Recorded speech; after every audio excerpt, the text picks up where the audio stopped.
Yeah, come over and talk now, man. Y'all write this down or what's going on? Yeah, man. You want some? What's up? I mean, you got the mask. You looking like Hannibal and.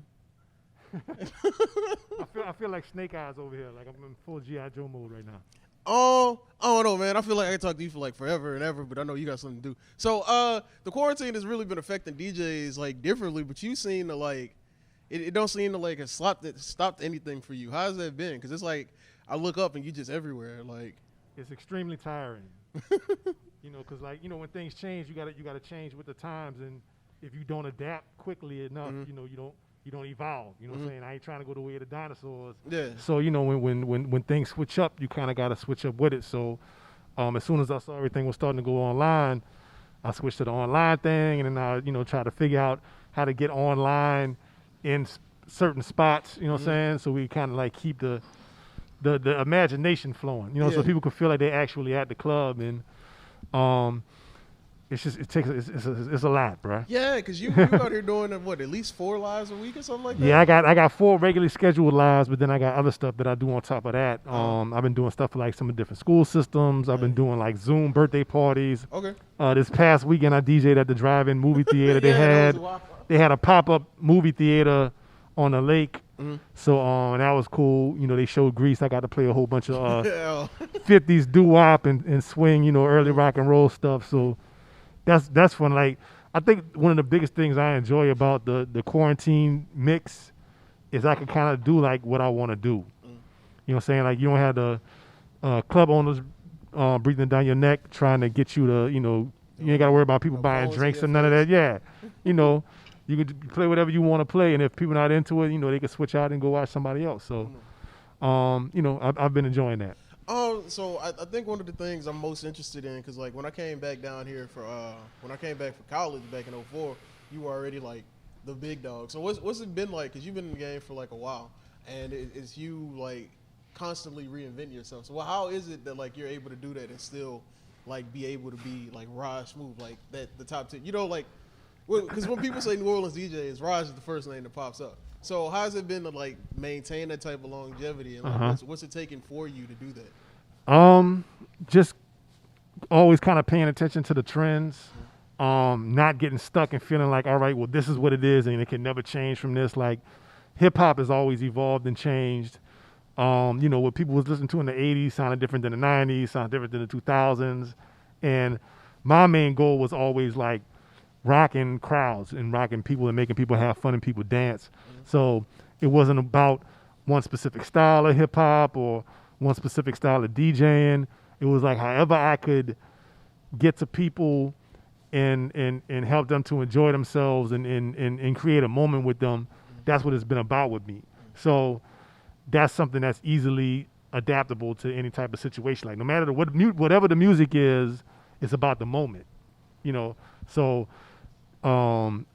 it gives me an opportunity to play a lot of different styles of music, a lot of different genres, which I think is something that's kind of allowed me to stay in my own lane, because just being versatile and being flexible in the type of stuff that I can play. All right.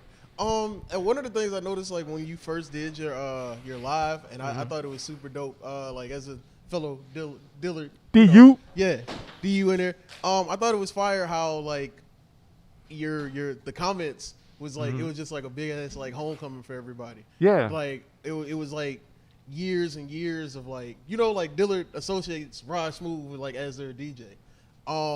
So and it was funny to me because I felt like these were a lot of people that probably still wanted to go out and party. They just became adults, and it was like great for them to be able to remember those days. And like I saw people talking about all types of different moments they had with you. They were like the Thursdays at House of Blues, and like Raj used to be at the venue, and he was in Kearney.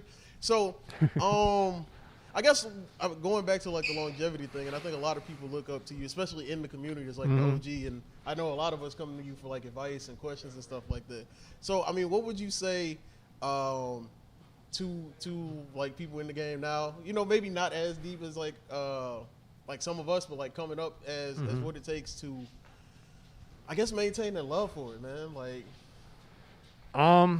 that's really something you gotta find for yourself, because there's a lot of stuff that can put a lot of weight on your shoulders and make you not enjoy it. Annoying people at the party who just don't know how to talk to a DJ or requesting the wrong thing, and promoters, venues, not liking the music that you have to play. Yeah. You know what I'm saying? Like, that's a big thing too sometimes. Sometimes I'm playing songs that I wouldn't listen to in my off time, but again, like, it's about the crowd. Like, it's not about what I want. Yeah, so I think really, just become a part of the community, because there is a great DJ community here in New Orleans, and I mean really in every city. You know what I'm saying? Because I know great DJs in like every city, so I know there are people there. Like, that's your support. That could be your support team. That's your support structure that can help you out of them. When you get in them ruts, or if you need some advice or some tips or something, because when everything got locked down, we was all on our DJ text thread trying to figure out, man, how do we stream? Like, what's the equipment that we need? How do we avoid Instagram and Facebook shutting us down? So, you have to be a part of the people who are doing the same thing that you're doing. So those are the folks that that will continue to hold you up and to keep you doing what it is that you're doing. Okay. Man, like I said, I could go for hours, but I know you said you got a jet and be somewhere, man. Appreciate you for coming through. I know you probably got a busy week. Yeah, I mean, it's always stuff popping off, and I got other stuff I'm working on. Producing some events for the city with some performers.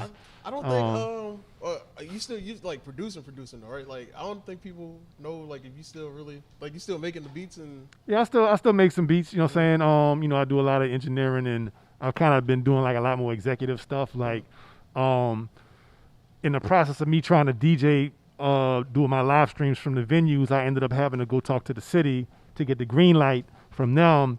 And in the midst of that, they ended up getting me to produce a DJ series for them. So like every Friday, we had like a different DJ doing that thing at Gallia Hall.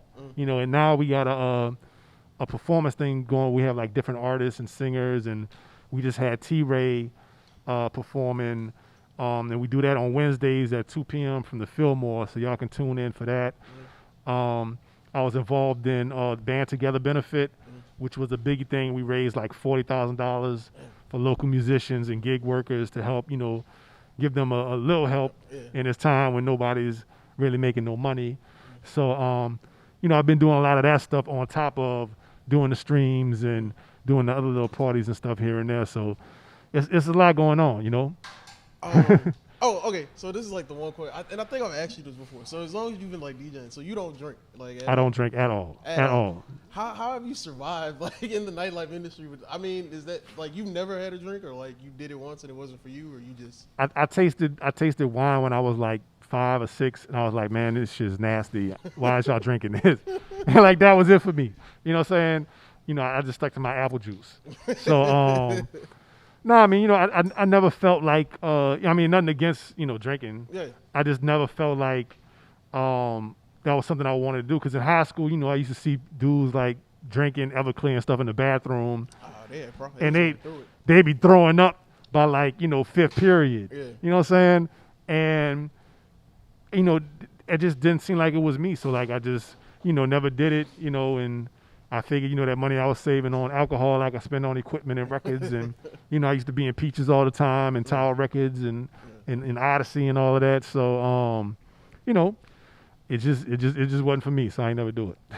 No, I just want to ask that. But no, I know you got something to be, man. Appreciate it. Oh, I want to say that like it's just been dope. Like, it's so wild to me. And I have this moment like every so often. And I was like, I forgot what it was. It was one day, and like something just snapped, and I was like, damn, I can call Raj Smoove if I want. like that was just like, such like a big deal for me, like especially coming down here and starting DJing with like Swift and all that stuff. And it was like Raj was just like, I'm saying, but that's the thing. Like, we all part of the same community. Yeah. You know what I'm saying? Like, regardless, it's just I've been doing this for a long time. Like, I think like this actually makes like 30 years I've been doing this. You know what I'm saying? Like, I started in junior high school in 1990. So after 30 years, I just been doing it a long time. So, of course, I've done a lot of different things, but, we still brothers in this. You know what I'm saying? We brothers in arms and turntables, you know, with wheels of steel, whatever. So, you know, I got respect for everybody that's doing this from the right place in their heart and is really committed to it. And you know, if you committed to it, like, you know, I'm there for you. You know what I'm saying? I got your back. Like, you know, after Katrina came through and wiped out people's, you know, record collections and everything, luckily, right after the storm, I switched to Serato, like right after the storm, and I was going around getting, you know, copies of music from different people's hard drives and stuff. And as soon as I came back and everybody started switching to Serato, I was giving out, you know, copies of my hard drive. People were like, Raj, I need some music, man. Get a drive. Come on.